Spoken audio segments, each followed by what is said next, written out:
Hello and welcome to today's webinar on behalf of Legal Futures, Commercial Property, including Landlord and Tenant, Autumn Update 2023 with me, Peter Dollar. So this webinar is part of our regular quarterly update series. It's designed to be hopefully an engaging and efficient means of keeping you all up to date with key developments.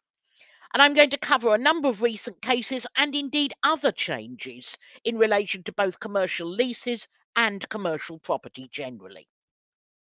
So, what are we going to be looking at today? Well, there's just the one case this time on part 2 of the Landlord and Tenant Act 1954, the case of Avondale Park Limited against Miss Delaney's Nursery Schools Limited. An interesting case about 54 Act protection and periodic tenancies, and also issues of estoppel. Then there are a number of cases on modifying restrictive covenants under Section 84 of the Law of Property Act 1925. There's Hodgson against Cook, which deals with a change from residential to commercial use of a property.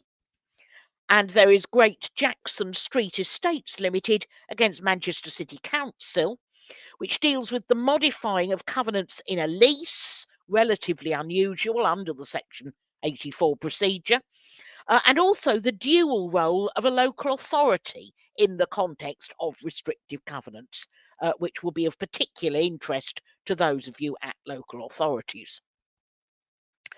Then there's a case on easements, Lamport against Jones, relating to the maintenance of a right-of-way. I'm going to look at the changes to the Charities Act, most of which are now in force and therefore that you need to know about. There's a case on adverse possession, that of Healy against Frayne, and there's a case on common land, that of Rushmer against Central Bedfordshire Council.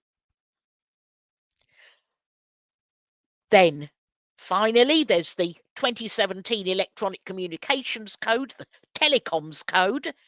There's a case, Vodafone against Pottingshed Bar and Gardens Limited, which was originally called GenComp number 7 Limited and AP Wireless 2 UK Limited. And that deals with a very interesting issue regarding concurrent leases. And there's also a consultation in relation to telecoms operator extended rights where landowners are unresponsive. And then there's been some further developments on conservation covenants.